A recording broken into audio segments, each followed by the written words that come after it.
Ah, yes, that voice. That raw, explosive, goosebump-inducing kind of voice. The kind that made you pause mid-dinner and think, how is this person not already famous? That was the Voice of America. Now it's just The Voice, a glossy talent show dipped in autotune, wrung out with backstories and blow-dried for ratings. I'll turn around. I saw my mom. Oh. She passed back in October. Remember when it was actually about, The Voice? Not the tragic montage, not the cliffhangers before every ad break, not the judges fighting harder for screen time than the singers do for a career. Back in 2011, it felt like a breath of fresh air. A music show where looks didn't matter, just talent. No glitter, no gimmicks, no download the app to vote nonsense. Just a mic and a dream. But like so many talent shows, The Voice slowly became what it once tried to replace. And this isn't just about one show losing its edge, it's about a bigger shift. Somewhere along the way, the music took a back seat and the metrics grabbed the wheel. In an era of curated feeds, viral edits, and manufactured moments, who even has time for raw, unfiltered talent anymore? The Voice of America premiered in 2011, pulling in 11.8 million viewers on NBC, a surprise hit in a genre most thought was dying. Its one mission, give great singers a shot based on nothing but their voice. It was adapted from The Voice of Holland, created by John de Mol, the same guy behind Big Brother. Apparently, the Dutch don't just know reality TV, they own it. The formula was simple: blind auditions, 4 superstar coaches, battle rounds that actually felt like battles, live shows where talent actually mattered, and the coaches, they cared. CeeLo was weird but fun. Christina brought vocal critique. Blake Shelton was, Blake Shelton. And Adam Levine wasn't yet a walking cologne ad. Back then, contestants like Javier Colon or Dia Frampton weren't memeable reality stars. They were legit musicians. Javier's time after time duet with Adam Levine became one of the most replayed clips of the season. Dia hit the iTunes charts right after the finale. Actual charts, not just trending hashtags. And the performances? Raw, gritty, memorable. The kind you watched on YouTube 15 times and sent to your mom with the message, just listen to this. It felt revolutionary, a show where someone who looked like your neighbor, or like Jordan Smith, could blow you away with nothing but a voice. His season 9 audition of Chandelier left all 4 coaches stunned before they even saw him. That's what The Voice was supposed to be. No bias, no branding, just talent. The blind auditions were electric. The coaches turned their chairs like it meant something, because it did. You didn't know what was coming, and that made every moment unpredictable. Real, fresh, human. There was even a sense of mentorship. Not just, pick me for my team because I'm famous, but pick me because I know how to help you win. You could feel the connection. When a coach turned their chair, you knew they believed in what they heard. That was the magic. Even the battle rounds were gripping. 2 singers, 1 song, and no room for error. You'd hold your breath during those duets, knowing only one voice would make it through. It was drama, but the right kind. The kind that made you shout at your TV, not roll your eyes. And there was hope. You'd root for someone and actually believe they had a shot at stardom. Cassadee Pope hit #1 on iTunes. Sawyer Fredericks landed on the Billboard 200. It wasn't just TV, it was a real shot. You ever watch a show and feel like you're watching the format perform instead of the people? Yeah, that. The cracks in the voice started showing when the spotlight subtly slid off the contestants and straight onto the coaches. Suddenly, it wasn't about who could sing, it was about who could zing. The Voice quietly rebranded itself into the Blake and Adam Comedy Hour, now with occasional background vocals. Man, if you were in 6'5", I'd kick your ass. The contestants, they were just set dressing. The producers, oh, they didn't just allow it, they embraced it. Pre-taped comedy bits, goofy coach banter, more duets than an ABBA tribute night. At some point, the show started feeling less like a talent competition and more like a musical version of The Bachelor, but, with chairs that spin and egos that don't. Then came the overproduction. Every audition was now a cinematic event. Drone shots, slow-mo hugs, lens flares that would make J.J. Abrams blush. And the backstories? Oh, the backstories. Because nothing says vocal ability like a sepia-tone trauma montage. He's just trying to do what's best for my daughter. complete with piano swell and a single tear on mom's cheek. You used to win because you were good. Now you win because your hamster died during Titanic and inspired you to sing Shallow. Tragedy sells, talent optional. And this one's for her. So tell me what you want, what you really want. I'll tell you what. And while we're talking about gimmicks, ever noticed how the show went from a lean 12-week competition to some Frankensteinian mega season? Auditions, battles, knockouts, comebacks, cross battles, playoffs, social media saves, coach steals, wildcard re-entries, live instant saves. It's like someone tried to turn singing into a multi-level marketing scheme. Recruit 5 friends to vote and you might advance to the quarterfinal comeback wildcard redemption round. But hey, more formats mean more ad breaks, right? And what did all that lead to? A parade of winners who vanished faster than a song on the iTunes Top 10. Let's test your memory. Name 5 winners of The Voice. No Googling. Go on, I'll wait. Exactly. Maybe you remember Cassidy Pope. I'm already told. She flirted with country pop radio for a second. Or Jordan Smith, who sang like an angel and then quietly slipped into the CCM charts. Beyond that, crickets. Remember when literally none of the winners became stars? Kind of defeats the whole purpose, doesn't it? There were singles, sure, but nobody bought them. Even the coaches stopped pretending to care. Like, wait, so after all the chair spins, emotional crescendos, and fake tears, the winner just goes home? No record deal? No breakout hit? Here's a fun little fact that aged like milk. In the early seasons, downloads on iTunes actually counted as votes. You could literally buy your favorite performance and help them win. Democracy, capitalism. Honestly, what's the difference anymore?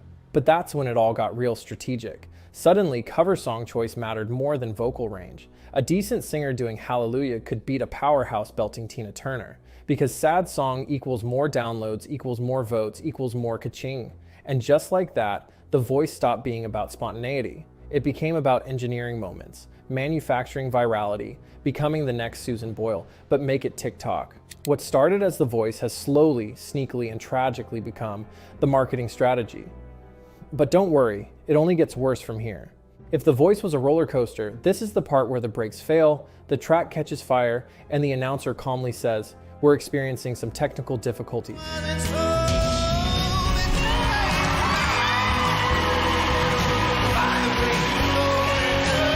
While the loop collapses in glorious slow motion. The tipping point wasn't a scandal or a technical failure, it was sparkle, flash, the arrival of celebrity coaches who turned a talent show into a primetime promo reel. Around season 14, the narrative flipped. Contestants became accessories. Coaches became the main act, not to guide but to promote. Ariana Grande, Nick Jonas, Camila Cabello, even Chance the Rapper. Each introduced with dramatic hype packages like they were about to headline Coachella. Some barely pretended to care. The energy wasn't, "let me help you win," it was, "make sure the lighting's good for my cutaway." As one former contestant put it felt like I was in someone else's promo tour, which honestly could have been the show's new tagline. Or better yet, the promo tour featuring background vocals. Take season 21. One coach managed to mention their new single in 4 episodes, complete with cutaways to music videos and perfectly timed, "don't forget to stream it" winks. Yes, we are talking about John Legend. Meanwhile, contestants were lucky to get a 45-second montage with the audio levels turned down so we could hear the coach narrating over their performance. The Voice stopped being a stage for new talent. It became a celebrity vanity project with occasional karaoke intermissions. Then came the scripting. Laughter, gasps, and tears, all perfectly timed. Reactions framed in Oscar-worthy lighting. Dialogue that felt rehearsed. Honey right there. Wow. Wow. Thank you. A former contestant opened up in a podcast. They had me retell my backstory 3 times, but with more emotion. The producer literally said, "Think about your dead pet or something." So yeah, I cried, thinking about my hamster. Rest in peace, Cheddar. Producers pushed for the perfect tear. Music swelled on cue. Cameras moved in. Authenticity was edited in post. Even the contestants' words felt recycled. Music is my life. This means everything. I've been through so much. You've heard it all. So had they. And let's not forget the chairs. Remember when a chair turn gave you goosebumps? Now it takes decent vocals, a dead relative, and bonus points if your dog howled along in a thunderstorm. The Voice stopped being about voice. It became a package, pre-written, pre-sold, pre-processed. It used to be about raw talent, real moments, and jaw-dropping performances. Now, it's a slick, overproduced commercial for the coaches' careers, with a side of contestant B-roll. So how did the audience respond? They dipped, not dramatically, more like ghosting a friend you've outgrown.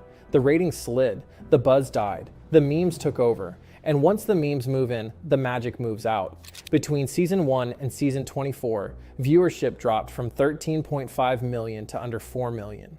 The show that once gave us chill-inducing vocals now gives us TikToks titled Top 10 Fakest Moments on The Voice. And they get millions of views because takedowns go viral, and this show practically wrote its own. The fandom started turning on the very formula they once loved. They began questioning the sincerity of every moment. Was that 4-chair turn genuine or staged? Did the coach actually love that performance, or were they told to push the button for pacing? Why do they all sing the same 3 Adele songs week after week, like there's a licensing deal no one talks about? Even the staging became a game of musical lighting. Blue for sad, fire for rock, spotlight for drama. You could build a drinking game around it. Just don't try to survive to the second ad break. And then came the memes. Blake pressing the button because a producer whispered, "This one cries on cue." Fake sobbing compilations, auto-tune fail edits, captioned with peak artistry. People stopped watching to feel something. They started watching to catch the con.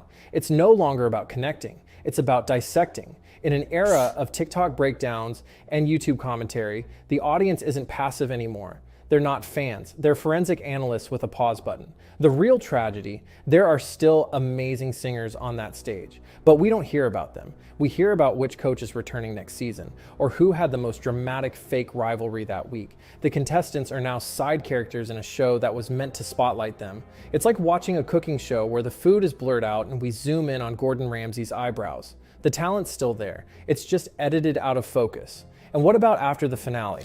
Gone are the dreams of fame and record deals. Most winners release one underpromoted single, disappear into the void, and resurface 3 years later on a cruise ship brochure or in a local festival lineup opening for a magician. No label push, no world tour, no viral moment that lasts beyond the confetti drop. The Voice promised to launch careers, but it ended up handing out short-term validation coupons. So can The Voice be saved? Maybe, but it would need a full-blown musical exorcism. Strip it back, kill the fake drama, ditch the rotating celeb carousel, and for the love of raw talent, let the singers sing. Bring back the thrill of discovery, not the illusion of it.